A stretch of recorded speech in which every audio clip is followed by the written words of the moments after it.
Hello दोस्तों, कैसे हैं आप सभी। तो देखिए, आज इस क्लास में हम बात करने वाले हैं बीए सेमेस्टर 1 इतिहास के पेपर के बारे में, यानी कि आपके हिस्ट्री के पेपर के बारे में।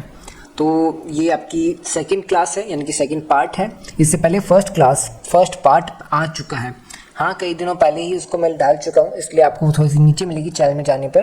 तो आप एक काम कीजिएगा, ऊपर आई बटन में उसका लिंक दे दूंगा, पिन कमेंट में उसको लिंक दे दूंगा, वीडियो के एंड स्क्रीन पे आपको लिंक मिल जाएगी वीडियो की। तो पार्ट 1 ज़रूर से देखना।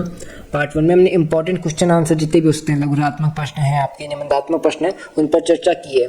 ठीक है, कितने 5 लघुरात्मक पर और जो 3 निबंधात्मक आपको करने होते हैं, उन सब पे हमने चर्चा की इंपॉर्टेंट। तो पार्ट 1 ज़रूर से देखना, नहीं देखा है तो दोबारा से देख लेना। मतलब किसी भी कारण से आपको वो क्लास नहीं छोड़नी है पार्ट 1 वाली। ठीक है, टेलीग्राम अगर व्हाट्सएप चैनल कोई भी ज्वाइन कर रखा है तो वहाँ पे मैं पार्ट 1 का लिंक भी डाल दूंगा। चलिए फिर पार्ट 2 को शुरू करते हैं। पार्ट 2 में हम महत्वपूर्ण टॉपिक्स की बात करने वाले हैं। तो चलिए फ्रांस से शुरू करते हैं। बुक का नेम है आपका भारत का इतिहास प्रारंभ से लेकर के 1206 ईस्वी तक, है ना। चलिए फिर अब आते हैं इकाई 1 से अपने जो महत्वपूर्ण टॉपिक्स हैं। टॉपिक्स को देखने वाले हैं सिर्फ यहाँ पर। आपके इससे पहले वाली क्लास में हम क्वेश्चन आंसर कर चुके हैं, तो यहाँ सिर्फ टॉपिक्स देखेंगे। ठीक है, सबसे पहला टॉपिक है प्रारंभिक स्रोत। इतिहास के अध्ययन के आधार का स्रोत होते हैं। जो प्रारंभिक स्रोत है ना, इतिहास के अध्ययन का आधार स्रोत होते हैं। क्या होते हैं? स्रोतों से अतीत की जानकारी मिलती है। पुरातात्विक स्रोत भौतिक जीवन बताते हैं। साहित्यिक स्रोत धर्म और समाज बताते हैं। देखिए, पुरातात्विक स्रोत क्या बताएंगे? भौतिक जीवन कैसा था, लाइक वो कैसे रहते थे, वहाँ पे इमारतें कैसे हुआ करती थी, किस तरह के बर्तन भांडे वो यूज़ किया करते थे, किस तरह की गलियाँ हुआ करती थी, है ना। वो उससे पता चलता है पुरातात्विक स्रोत से। साहित्यिक स्रोत से पता चलता है, यानी साहित्यिक स्रोत क्या हुए? मान लीजिए उन्होंने कोई लेख लिख रखा हो, कहीं पे उन्होंने पत्थरों पे कुछ आकृतियाँ बना रखी हों, उनसे पता चलता है हमें उनके धर्म के बारे में, उनके समाज के बारे में। अभिलेख राजनीतिक घटनाओं का प्रमाण है। यात्रियों के विवरण विदेशी दृष्टिकोण देते हैं। ठीक है, फिर बात करते हैं संवत प्रणाली। संवत समय गणना की प्रणाली है। जो समय गणना की प्रणाली उस टाइम में क्या थी? संवत है। वैसे आज भी संवत ही है, एंड हिंदी के कैलेंडर के अनुसार संवत होता है और वैसे ईस्वी होता है ना। विक्रम संवत 57 ईसा पूर्व से शुरू हुआ। कौन से ईसा पूर्व से शुरू हुआ? 57 ईसा पूर्व से। शक संवत 78 ईस्वी से प्रारंभ हुआ है। कलयुग संवत 3102 ईसा पूर्व से माना जाता है। ठीक है, ये आपके एमसीक्यू या फिर रिक्त स्थान में आ सकता है क्वेश्चन। संवत ऐतिहासिक तिथियों को निर्धारित करते हैं। ओके, चलिए फिर है अपना भूगोल का प्रभाव। तो इतिहास में आपका भूगोल का क्या प्रभाव रहा? तो भूगोल इतिहास को प्रभावित करता है। नदियाँ सभ्यता के विकास का आधार हैं। भाई, नदियों के पास में ही सभी सभ्यताएं जन्म लेती हैं। ये भी आप कहीं ना कहीं आप लाइन इसको फिट कर सकते हो अपने किसी भी क्वेश्चन आंसर के अंदर, कि जितनी भी सभ्यताएं हैं नदियों के पास ही विकसित होती हैं, बिकॉज नदी के आसपास खेती कृषि में बड़ा काम आता है, फिर भौतिक जीवन के लिए काम में है, और आपके डेली जीवन यानी दैनिक जीवन में भी जल की कितनी उपयोगिता है। तो जल के पास में, जल स्रोतों के पास में ही सभ्यताएं विकसित होती हैं। पर्वत प्राकृतिक सुरक्षा प्रदान करते हैं। प्राकृतिक सुरक्षा मिल जाती है ना, जानवरों से वगैरह से, इनसे प्राकृतिक सुरक्षा मिल जाती है। मैदान कृषि विकास में सहायक होते हैं। व्यापार मार्ग भूगोल पर निर्भर करते हैं। ठीक है, व्यापार किस पे निर्भर करते हैं? मार्ग भूगोल पर। मतलब कि उस समय में पहले तो पता लगाओ कि कौन सी दिशा के अंदर कौन सा गांव पड़ेगा, नगर पड़ेगा, कि उस नगर में हम जाकर के व्यापार करें। तो किस पे डिपेंड करते हैं? भूगोल पर डिपेंड करते हैं, मार्ग पे डिपेंड करते हैं, कि अगर मार्ग बना हुआ होगा तो चले जाएंगे, मतलब रास्ता अगर ज्ञात होगा तो चले जाएंगे व्यापार करने। तो व्यापार डिपेंड करता है मार्ग भूगोल पर। सिंधु सरस्वती सभ्यता, यह विश्व की प्राचीनतम सभ्यताओं में से एक है। यहाँ पे मैं सिर्फ शॉर्ट में बता रहा हूँ आपको, ताकि एक बार रिवाइज हो जाए पूरी बुक। एक बार कल पेपर है, थोड़ा बहुत दिमाग में फिट हो जाए, है ना। एंड अगर डीपली जानना है तो पार्ट 1 तो देख के आई जाना आप, मतलब पार्ट 1 को देखना, उसमें हमने लघुरात्मक निबंधात्मक प्रश्नों पर चर्चा की है। और भी डीपली जानना है तो एक काम करो, एप्लीकेशन डाउनलोड करो, नोट्स मिल जाएंगे, नोट्स को पढ़ लो। ठीक है, नोट्स की चार्ज है 149 रुपीज़ के अंदर आपके ऑल इन वन सब्जेक्ट आते हैं, सारे सब्जेक्ट्स मिल जाते हैं आपको। बट आप फ्री का टेस्ट देना चाहते हो, फ्री में टेस्ट भी दे सकते हो। तो एप्लीकेशन डाउनलोड करो, पिन कमेंट में लिंक है, और फ्री में टेस्ट दे दो। ठीक है, चलिए फिर सिंधु सरस्वती सभ्यता प्राचीनतम सभ्यताओं में से एक है। ये सभ्यता नगर नियोजन के लिए प्रसिद्ध थी। नगर नियोजन यानी कि यहाँ पर जो नगरों की आकृतियाँ हैं वो बड़ा ही अलग ही तरीके से, मतलब इतना सुसज्जित है, पूरी तरह से ऑर्गेनाइज, जैसे कहते हैं ना कि ऑर्गेनाइज वे में काम करना, अव्यवस्थित रूप से काम नहीं करना, व्यवस्थित रूप से काम करना। ये सभ्यता व्यवस्थित रूप से काम किया करती थी। मतलब इनका एक तो पहली बात तो नगर नियोजन, यानी नगर जिस आकृति में ढला हुआ है, नगरों के अंदर जो मकानों की स्थिति है, गलियों की स्थिति है, नालियाँ बनी हुई है, कचरा पात्र रखा हुआ है, मतलब हर तरीके से तौर तरीके से काम होता है। लगता ही नहीं कि कोई पुरानी सभ्यता थी, मॉडर्न सभ्यता वाली उसमें झलक दिखाई देती है। जल निकासी व्यवस्था अत्यंत उन्नत थी। सिंधु लिपि अभी तक अपठित है और व्यापार देश विदेश से होता था। उस समय व्यापार देश विदेश से भी हुआ करता था। उसके अंदर लगभग आपकी वो जो क्या बोलते हैं, वस्तु विनिमय का भी करेंसी जो है चला करती थी। मतलब कि वस्तु विनिमय समझ गए कि आपसे कुछ सामान मैं ले लूँगा, कोई सामान आप मुझे दे दोगे उसके बदले में, यानी सामानों की अदला बदली करके व्यापार किया करते थे पहले के टाइम में। मुद्राएं भी चला करती थी, सिक्के भी चला करते थे, है ना। वैदिक समाज 2 कालों में विभाजित है। वर्ण व्यवस्था का विकास इसी काल में हुआ। गाय संपत्ति का प्रमुख प्रतीक थी। इंद्र और अग्नि प्रमुख देवता थे। वैदिक समाज के बारे में पूछा जाए तो 2 कालों में विभाजित है। वर्ण व्यवस्था का विकास इसी काल में हुआ था, वैदिक समाज में। एंड गाय संपत्ति का प्रमुख प्रतीक है। इंद्र और अग्नि प्रमुख देवता है। यज्ञ धार्मिक जीवन का केंद्र है। महाजनपदों का उदय, तो 6ठी शताब्दी ईसापुर में महाजनपद बने। कौन सी ईसापुर में? 6ठी शताब्दी ईसापुर में। महाजनपद बड़े राजनीतिक राज्य थे। मगध सबसे शक्तिशाली राज्य बना। कर व्यवस्था और सेना विकसित हुई। नगरों का विकास हुआ। किस टाइम में? महाजनपदों के टाइम में। बौद्ध एवं जैन धर्म के बारे में बताइए। तो देखिए यहाँ पे सिर्फ शॉर्ट बात कर रहा हूँ, बड़े आपको मिल जाएंगे, आपके नोट्स के अंदर मिल जाएंगे, पार्ट 1 में भी थोड़े बहुत बड़े मिल जाएंगे, है ना। तो बौद्ध एवं जैन धर्म, इन धर्मों का उदय 6ठी शताब्दी ईसापुर में हुआ था। दोनों धर्मों ने कर्मकांड का विरोध किया। कर्मकांड का मतलब समझ रहे हो? मतलब कि पूजा करना एंड अलग अलग जो अपन करते हैं, क्रियाएं करते हैं, है ना, धर्म के अंदर, वो उनके प्रति उन्होंने विरुद्ध काम किया। उन्होंने इसका विरोध किया कि कर्मकांड सही नहीं है। अहिंसा और नैतिकता पर बल दिया। वर्ण भेद का विरोध किया गया एवं समाज सुधार का संदेश दिया गया।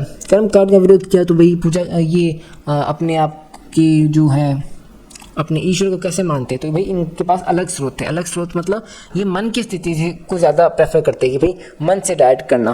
बट कि लाइक हिंदू धर्म के अंदर क्या है, कर्मकांड की भी एक अलग कहते हैं जगह है कि जैसे मन के साथ में, हिंदू धर्म में भी मन के साथ में कनेक्ट किया जाता है भगवान के साथ, बट कर्मकांड की एक अलग जगह है, लाइक पूजा की जा रही है एंड अदर चीज़ें हैं, है ना। तो अलग अलग व्यवस्थाएँ हैं। बौद्ध एंड जैन धर्म के अंदर कर्मकांड का विरोध किया गया था। उन्होंने अहिंसा और नैतिकता पर बल दिया था। वर्ण भेद का विरोध किया। समाज सुधार का संदेश दिया। अलग अलग तरह की प्रक्रियाएं थी, है ना। अभिलेख, देखिए अभिलेख प्राचीन इतिहास के विश्वसनीय स्रोत हैं। प्राचीन इतिहास के विश्वसनीय स्रोत क्या है? अभिलेख है। ये आपके एमसीक्यू में भी आ सकता है, रेगिस्तान में भी आ सकता है। ये पत्थर या धातु पर लिखे जाते हैं। अभिलेख शासकों की नीतियां बताते हैं। अशोक के अभिलेख प्रसिद्ध हैं। अभिलेख तिथि निर्धारण में सहायक होते हैं। तिथि निर्धारण, तो भैया डेट लिखे जाते थे क्या? वो नहीं भाई, डेट नहीं लिखते थे, बट वो अपने आसपास कौन राज कर रहा था वो लिख के जाते। लाइक वो लिख देते कि भाई हाँ इसके राज में ये लिखा जा रहा है, या फिर वो कुछ ना कुछ मेंशन करते हैं जिससे हमें कौन उस वक्त कार्यकाल किसका चल रहा था हमें पता चल जाता था। बट साथ में एक और तरीका होता है कि भाई आजकल हम तकनीक इतनी बढ़ गई है, मशीनीकरण इतना हो गया है, जिसके तहत हम पत्थर कितना पुराना है उसका भी एक अनुमान लगा सकते हैं, है ना। तो ये तरीके हो जाते हैं उस समय को जानने के लिए। यात्रियों के विवरण, देखिए विदेशी यात्रियों ने भारत का वर्णन किया था। मतलब क्यों? देखिए आपके उस टाइम में भारत में भी खूब विदेशी लोग आया करते, व्यापार किया करते और घूमने की दृष्टि से भी खूब आया करते। तो कई ऐसे विद्वान भी आया करते जो अपनी किताबों में, अपने ग्रंथों में भारत का वर्णन किया करते। तो उनका क्या वर्णन था? तो उन्होंने इनके विवरण से समाज और संस्कृति का ज्ञान मिलता है, व्यापार और नगर जीवन की जानकारी मिलती है। ये बाहरी दृष्टिकोण प्रदान करते हैं, इतिहास के पूरक स्रोत माने जाते हैं। बाहरी दृष्टिकोण का मतलब क्या हुआ? भाई मान लो कोई चीन से आ रहा है, कोई अमेरिका से आ रहा है और इंडिया के बारे में लिख रहा है, तो चीन का वो व्यक्ति या फिर अमेरिका का वो व्यक्ति भारत के बारे में क्या सोचता है, बाहरी दृष्टिकोण क्या है, वो उसमें लिख करके जाता, अपने ग्रंथ में उसको बताता, है ना। ये भी हुआ करता था। सिंधु सभ्यता का व्यापार, देखिए सिंधु सभ्यता व्यापारिक रूप से उन्नत थी। आंतरिक और बाहरी व्यापार होता था। स्थल और समुद्री मार्गों का उपयोग होता था। मोहरें व्यापारिक पहचान के लिए प्रयोग होती थी। नगर व्यापारिक केंद्र हुआ करते थे। ठीक है, चलिए फिर अपना आता है पॉइंट सिंधु सभ्यता की लिपि। सिंधु लिपि अभी तक पढ़ी नहीं गई है। मतलब जो सिंधु सभ्यता की लिपि हमें ज्ञात हुई है वहाँ से, उनके स्रोतों से, वो अभी तक पढ़ी नहीं गई है। यह चित्रात्मक प्रतीकों पर आधारित होती है, चित्र रूप में लिखी हुई लिपि है ये।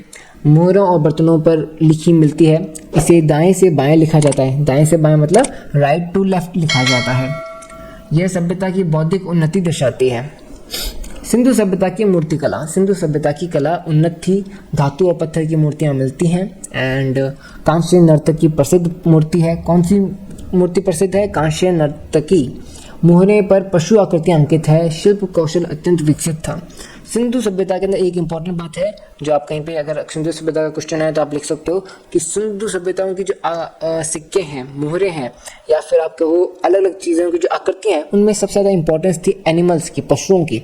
तो पशुओं की आकृतियाँ खूब दिखाई देती है। बारहसिंगा हो गया, गेंडा हो गया, आपके भैंस हो गई, इन सब अलग अलग जानवर की, लाइक हिरण हो गया, शेर हो गया, इनकी आकृतियाँ खूब मिलती हैं। और ये अलग अलग जातियों के बारे में या फिर वहाँ रह रही समाज के बारे में भी हमें पता चलाता है कि अच्छा उस समय में भी कुछ ऐसे नियम हुआ करते, कुछ ऐसे ऐसे समाज हुआ करते, मतलब इंफॉर्मेशन मिलती है हमें उन चीज़ों से। चलिए फिर नेक्स्ट चलते हैं। जैन धर्म। अच्छा, तो आपने सिंधु सभ्यता से मेरे को याद आया, आपने मोहनजोदारो, ऋतिक रोशन की एक मूवी है, उसको आपने देखी हो तो आपको वहाँ से थोड़ा आइडिया लग जाएगा, है ना। है तो खूब पुरानी, लेकिन हाँ लगभग साल हो गए उसको, 7-8 साल से भी खूब हो गए होंगे। तो एक पुरानी मूवी थी, है ना। जैन धर्म के प्रमुख प्रवर्तक महावीर हैं। इसका आधार अहिंसा और तपस्या है। जैन धर्म के प्रमुख प्रवर्तक कौन है? महावीर जी हैं। एंड त्रिरत्न जैन धर्म का मुख्य सिद्धांत है। आत्म संयम पर विशेष बल दिया गया है। मोक्ष प्राप्ति इसका अंतिम लक्ष्य है। किसका? जैन धर्म का। बौद्ध धर्म, तो बौद्ध धर्म के प्रवर्तक कौन है? गौतम बुद्ध। जैन धर्म के महावीर, बौद्ध धर्म के गौतम बुद्ध। यह दुख से मुक्ति का मार्ग बताता है। 4 आर्य सत्य इसका मूल सिद्धांत है। अष्टांगिक मार्ग मोक्ष का उपाय है। मध्यम मार्ग बौद्ध धर्म की विशेषता है। ठीक है, चलिए फिर इकाई 1 के हमने कुछ इंपॉर्टेंट टॉपिक्स देख लिए। अब इकाई 2 के इंपॉर्टेंट टॉपिक्स देखेंगे। अभी तक आपने वीडियो को लाइक नहीं किया है तो वीडियो को लाइक कर दो, चैनल को सब्सक्राइब कर दो, अपने दोस्तों का शेयर कर दो। आपका कोई कॉलेज का ग्रुप बना हुआ है तो कॉलेज के ग्रुप में भी शेयर कर दो भाई। थोड़ा बहुत बाकियों का भी भला होने दो और हमारा भी भला होता है इससे कि भाई हमें भी थोड़ा सा सपोर्ट मिलता है कि आप ज़्यादा लोगों तक शेयर करते हो, प्यार मिलता है आपका। तो प्यारा सा कमेंट भी कर दो, डिस्क्रिप्शन के अंदर आपको लिंक मिल जाएंगे सब चीज़ों के, तो प्यारा सा कमेंट तो ज़रूर करना। ठीक है, चलिए फिर आगे चलते हैं अपन। मगध का उदय। देखिए, मगध एक शक्तिशाली महाजनपद था। अब हम बात करें महाजनपदों की। इकाई नंबर 2 में हम क्या बात करेंगे? महाजनपदों की। तो मगध का उदय। मगध एक शक्तिशाली महाजनपद था। यह गंगा घाटी के उपजाऊ क्षेत्र में स्थित था। कहाँ स्थित था? गंगा घाटी के उपजाऊ क्षेत्र में। लोहे की उपलब्धता से शक्ति बढ़ी, मतलब यहाँ पे लोहे की उपलब्धता खूब ज़्यादा हुआ करती है, यानी कि यहाँ जो ज़मीन है उसके अंदर लोहे की मात्रा खूब मिली, जिसके तहत सेना को बड़ा फ़ायदा हुआ। कैसे हुआ भाई? जहाँ लोहा निकलेगा तो वहाँ पे कारखाने खुलेंगे, कारखानों में के अंदर क्या बनेंगे? हथियार बनेंगे, और उन हथियारों ने सेना को मजबूती प्रदान करी। एंड मशीनीकरण जो है, लाइक मशीनीकरण का इसका मतलब क्या है? आधुनिक मशीनों का से मतलब नहीं, इसका मशीनीकरण का मतलब है कि उस समय में कुछ ऐसे बर्तन भांडे हैं या फिर कुछ ऐसे ऐसे प्रयोग में आने वाले रथ हैं, जैसे रथ भी उस वक्त हुआ करते, तो रथ के अंदर भी लोहा प्रयोग हो रहा है। अलग अलग चीज़ों के अंदर जो लोहे के दरवाजे हैं वहाँ पे लोहा प्रयोग हो रहा है। तो इन चीज़ों में लोहे की जो मात्रा है वो बढ़ गई थी मगध के अंदर। संगठित सेना का विकास हुआ। संगठित सेना, भाई सेना मैंने बताया ना कि सेना मजबूत हो रही थी, तो संगठित सेना हुई। सेना जो है एक बड़ी होती गई, एकत्रित हो गई और एक व्यक्ति के अंडर काम किया करती, यानी संगठित हो गई। सेनापति होता, वो उसको ऑर्डर दिया करता। मगध अन्य महाजनपदों से अधिक शक्तिशाली बना। नंदवंश मगध का शक्तिशाली राजवंश था। महापद्म नंद इसका संस्थापक था। ठीक है, नंदवंश मगध का शक्तिशाली राजवंश था। महापद्म नंद इसका संस्थापक था। यह पहला गैर क्षत्रिय राजवंश माना गया है। कौन सा? नंदवंश। गैर क्षत्रिय राजवंश, पहला गैर क्षत्रिय राजवंश कौन सा है? नंदवंश है। चलिए नेक्स्ट। नंद शासकों के पास विशाल सेना थी। धनानंद इस वंश का अंतिम शासक था। ठीक है। मौर्य साम्राज्य प्राचीन भारत का विशाल साम्राज्य था। इसकी स्थापना चंद्रगुप्त मौर्य ने की। राजधानी पाटलिपुत्र थी। प्रशासन संगठित और केंद्रीकृत था। इसने भारत में राजनीतिक एकता स्थापित की। तो बात करते हैं चंद्रगुप्त मौर्य साम्राज्य का संस्थापक था। किस साम्राज्य का? मौर्य साम्राज्य का संस्थापक था। कौन? चंद्रगुप्त मौर्य। उसने नंद वंश को पराजित किया, यानी नंद वंश को पराजित करके मौर्य वंश की स्थापना कर दी थी। चाणक्य उसका गुरु और सलाहकार था चंद्रगुप्त मौर्य का। और चाणक्य का एक और शिष्य हुआ करता था जो कि जिसका बहुत नाम है, प्रसिद्ध है, सम्राट अशोक। ठीक है, उसने विदेशी शक्तियों से संधि की, किसने? चंद्रगुप्त मौर्य ने की। अंत में उसने संन्यास ग्रहण कर लिया था। चलिए फिर आगे ना, आगे अशोक की बात भी आ गई है। चाणक्य की भूमिका। चाणक्य मौर्य साम्राज्य का प्रमुख मार्गदर्शक था। वह चंद्रगुप्त का गुरु और मंत्री था। उसने नंद वंश के पतन की योजना बनाई। उसने अर्थशास्त्र ग्रंथ लिखा था। किसने? चाणक्य जी ने लिखा था। उनकी कूटनीति से साम्राज्य मजबूत बनता चला गया। उन कूटनीति, है ना। अशोक मौर्य साम्राज्य का महान शासक था। कलिंग युद्ध उसके जीवन की महत्वपूर्ण घटना थी, जिस दौरान उन्होंने अपना हृदय परिवर्तन होने के चलते युद्ध की नीति को छोड़ दिया और बौद्ध धर्म को अपना लिया था। उन्होंने धम्म नीति अपनाई। आदर्श शासक माना जाता है उनको, अशोक को, है ना।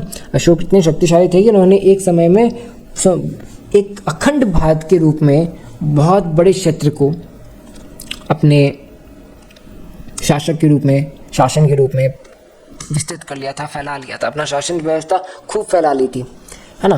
तो सम्राट अशोक का जो क्षेत्र था वो खूब बड़ा था, परंतु अपने हृदय परिवर्तन के चलते फिर उन्होंने युद्ध छोड़ दिया था, युद्ध की नीति छोड़ दी थी और धम्म नीति अपना ली थी। अशोक के धम्म भी बहुत फेमस है ना, वो भी बात करेंगे हम आगे। वैसे हमने ये पार्ट 1 के अंदर जो आया था उसमें अशोक धम्म की अच्छे से बात की है। पार्ट 1 में आपने देखा होगा, नहीं देखा तो दोबारा से देख लेना, मैं कह रहा हूँ, आपको लिंक मिल जाएगा। मौर्य शासन व्यवस्था केंद्रीकृत थी। सम्राट सर्वोच्च अधिकारी था। प्रशासन विभागों में विभाजित था, यानी कि विभाग हुआ करते थे कि भाई ये इस विभाग का होगा, ये इस विभाग का होगा। लाइक टैक्स का विभाग है, कर विभाग हो गया, आपके शिक्षा विभाग हो गया, ये सब विभाग अलग अलग थे। किसमें? मौर्य शासन व्यवस्था में। गुप्तचर व्यवस्था प्रभावित थी। गुप्तचर हुआ करते थे जो अपने स्पाई बोलते हैं ना जिन्हें, वो। मौर्य युग की सांस्कृतिक उपलब्धियाँ हैं वो आपको बतानी है, ठीक है। फिर आप बताओगे शिलालेख पत्थर या स्तंभों पर लिखे जाते थे। अशोक के शिलालेख सबसे प्रसिद्ध हैं। इनमें धम्म नीति का वर्णन है। ये ऐतिहासिक स्रोत माने जाते हैं। प्राकृत भाषा का प्रयोग हुआ है। धम्म का प्रचार। धम्म अशोक की नैतिक नीति थी। इसका उद्देश्य नैतिक जीवन सिखाना था। इसमें अहिंसा और दया पर बल दिया गया था। सभी धर्मों का सम्मान किया गया। विदेशों में भी धर्म का प्रचार हुआ, ठीक है। फिर आप मौर्य साम्राज्य के पतन के कारण बता सकते हो। कलिंग युद्ध के बारे में बता सकते हो। मौर्य साम्राज्य के पतन के कुछ कारण क्या है कि आर्थिक संकट उत्पन्न हुआ, प्रांतीय शासक स्वतंत्र हो गए, अंत में साम्राज्य का पतन हो गया। अशोक ने भी अपना जो साम्राज्य है वो अब छोड़ दिया था, युद्ध की नीति छोड़ दी थी, है ना, और कमज़ोर साबित हो गए थे। किस दौरान? कलिंग युद्ध के दौरान। धम्म नीति आप बता सकते हो। अशोक के धम्म है, जो नैतिक नीतियाँ हैं, केंद्रीकृत शासन है, वो क्वेश्चन बन सकता है। फिर आते हैं इकाई नंबर 3 यानी यूनिट नंबर 3 के बारे में।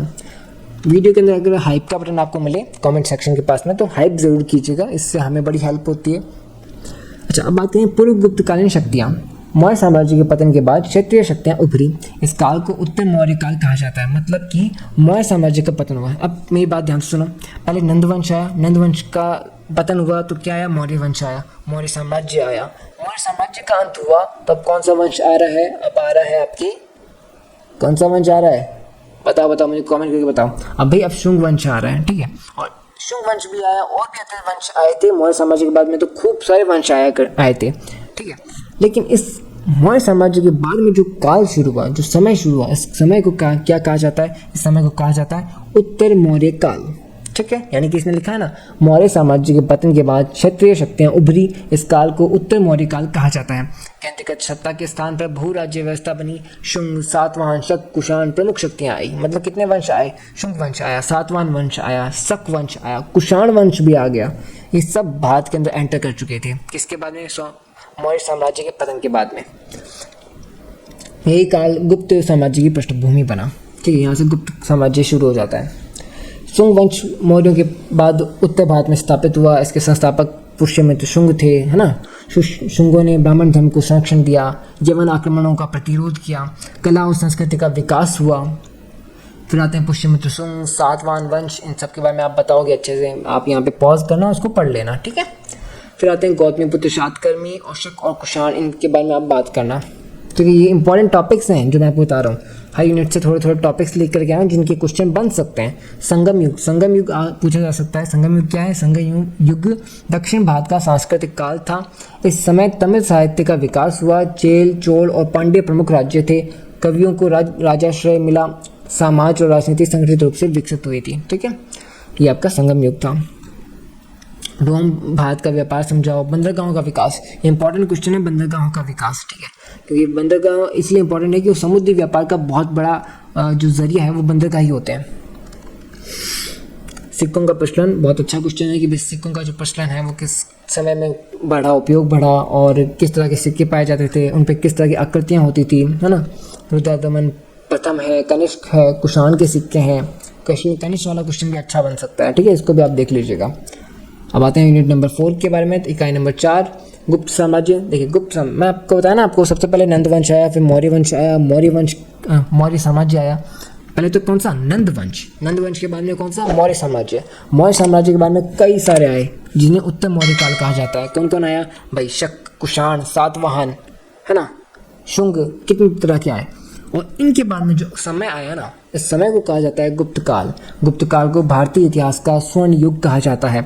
इस काल में राजनीतिक स्थिरता स्थापित हुई, कला, साहित्य और विज्ञान का विकास हुआ, कृषि और व्यापार समृद्ध हुए, प्रशासन सुव्यवस्थित और संगठित हो गया। मतलब सब कुछ अब थोड़ा सा नॉर्मल होने लग गया था किस समय में, गुप्त साम्राज्य के समय में। क्यों, इसका प्रथम जो व्यक्ति हुआ ना, उसने खूब चीज़ें शुरुआत से ही अच्छी शुरू कर दी थी। क्या, कौन था प्रथम व्यक्ति, चंद्रगुप्त प्रथम गुप्त वंश का संस्थापक था। उसने महाराजा धीराज की उपाधि धारण की, लिच्छवी राजकुमारी से विवाह किया, उसने समय गुप्त संवत शुरू किया, उसने गुप्त साम्राज्य की नींव मजबूत करी। फिर आया समुद्रगुप्त भी खूब मतलब कहते हैं बड़ा ही अलग तरह का शासक था, जिसने भारत के उस रूप को बनाना शुरू कर दिया था, जिसके अंदर बहुत सी चीज़ों में विकास हो रहा था, जिसमें सबसे इम्पोर्टेंट था कला और संगीत, यानी साहित्य, कला, इनको बहुत बड़ा रोल उस टाइम में मिला, संरक्षण मिला। एंड भारत का नेपोलियन किसे कहा जाता है, समुद्रगुप्त को कहा जाता है। ये इंपॉर्टेंट क्वेश्चन बन सकता है आपके रिक्त स्थान में, पक्का आ सकता है, या फिर MCQ में आ सकता है। भारत का नेपोलियन समुद्रगुप्त। चंद्रगुप्त द्वितीय, जिन्हें विक्रमादित्य भी कहा जाता है। ठीक है, चंद्रगुप्त द्वितीय को विक्रमादित्य भी कहा जाता है। उन्होंने शक शासकों को पराजित किया, उज्जैन को राजधानी बनाया। उनके समय चीनी यात्री फहान भारत आए थे। ये भी आ सकता है क्वेश्चन आपके MCQ में। चंद्रगुप्त द्वितीय के समय में कौन चीनी यात्री भारत आए थे, फहान। उनके शासन में साम्राज्य चरम पर पहुंचा हुआ था। स्कंदगुप्त के बारे में पूछा जा सकता है, गुप्त शासन की व्यवस्था कैसी थी उस वक्त, ये पूछा जा सकती है। ठीक है, एंड सांस्कृतिक पुनरुत्थान, भाई जो आपकी गुप्त काल हुआ था ना, उसमें सांस्कृतिक पुनरुत्थान खूब अच्छा हुआ। गुप्त काल में सांस्कृतिक पुनरुत्थान हुआ, संस्कृत साहित्य का विकास हुआ, कालिदास महान कवि आए, अजंता चित्रकला प्रसिद्ध हुई, धार्मिक सहिष्णुता बनी रही। ये सब चीज़ें सांस्कृतिक तौर पे भी बहुत अच्छी हुई थी। विज्ञान और तकनीकी में तो खूब सारा कहते हैं ना उत्थान हुआ, विकास हुआ। क्या, गुप्त काल विज्ञान का उन्नत युग था। गणित और खगोल विज्ञान का विकास हुआ। किसका, गणित का, खगोल विज्ञान का। दशमलव प्रणाली का प्रयोग हुआ, शून्य की अवधारणा विकसित हुई, वैज्ञानिक ग्रंथों की रचना हुई, है ना। कितने सारे तो इस समय में आपके वैज्ञानिक आए थे, लाइक आर्यभट्ट है, एंड और बहुत सारे हैं जो आपके इस समय में आए थे। तो आर्यभट्ट के बारे में आप लिख सकते हो कि महान गणितज्ञ, खगोल शास्त्री। आर्यभट्ट ग्रंथ की रचना करी, पृथ्वी के घूमने का सिद्धांत दिया। उन्होंने ग्रहण की वैज्ञानिक व्याख्या की है, गणित और खगोल विज्ञान को आगे बढ़ाया है ना। दशमलव प्रणाली गुप्त काल की महत्वपूर्ण उपलब्धि है। उन्होंने इसमें स्थानिक मान के सिद्धांत था, शून्य का प्रयोग हुआ, गणना सरल हुई, आधुनिक गणित का आधार बनी। खगोल विज्ञान है, गणित है, इनके बारे में भी खूब सारे क्वेश्चंस बन सकते हैं ना। इनको आप एक बार अच्छे से देख लीजिएगा टॉपिक्स को। अजंता चित्रकला, एलोरा गुफाएं, ये भी क्वेश्चंस आ सकते हैं।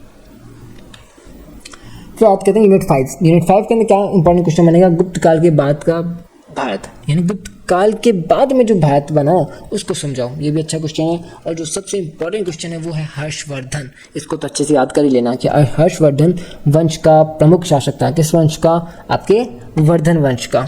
उनकी राजधानी कन्नौज थी। उन्होंने उत्तर भारत में साम्राज्य स्थापित किया। वह धार्मिक सहिष्णुता के लिए प्रसिद्ध थे। उन्होंने नालंदा विश्वविद्यालय को संरक्षण दिया था। हैंसुआंग के बारे में क्वेश्चन आ सकता है, एंड दक्षिण भारत के राजवंश के बारे में आ सकता है। त्रिराज्य संघर्ष, ये भी अच्छा क्वेश्चन है, जिसमें पाल, प्रतिहार और राष्ट्रकूट, इनके बीच में संघर्ष हुआ था। पाल, प्रतिहार और राष्ट्रकूटों के बीच में। राजस्थान के राजवंश, अच्छा क्वेश्चन है, ये भी आ सकता है।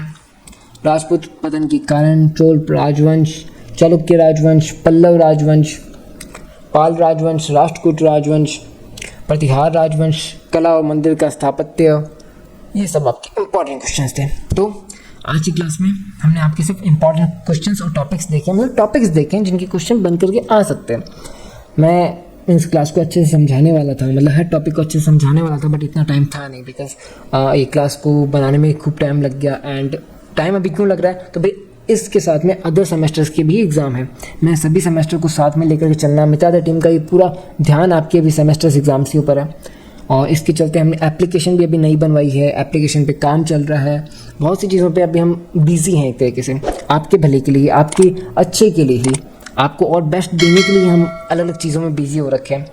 सो इस बार मैं आपके लिए इतना ही कहूँगा कि अगले सेमेस्टर में हम इससे बेटर करेंगे, क्योंकि अगले सेमेस्टर में हम रेगुलर क्लासेस अच्छे से लेकर के आएंगे। सारी क्लासेस आपको पहले से ही मिलेंगी, टाइम पर मिलेंगी, और नोट्स तो और भी शानदार बनाएंगे। इस बार जो नोट्स मिले उससे ज़्यादा शानदार नोट्स अगले सेमेस्टर में मिलेंगे, क्योंकि हम पैटर्न पूरा चेंज करने वाले नोट्स का पूरी तरीके से। सो आज की क्लास के लिए इतना ही। अब मिलते हैं कभी दोबारा से नेक्स्ट क्लास में, नेक्स्ट सेमेस्टर में। तो जुड़े रहिए MJ मित्राधे के साथ, आपका अपना स्टडी मित्र मित्राधे क्लासेस। एंड पार्ट 1 ज़रूर से देख लेना, दोबारा कह रहा हूँ, पार्ट 1 जल्दी से देख लेना जा करिए। लिंक आपको डिस्क्रिप्शन में, पिन कमेंट में या चैनल में पार्ट 1 मिल जाएगा आपको। ठीक है, बाय, राधे राधे, धन्यवाद।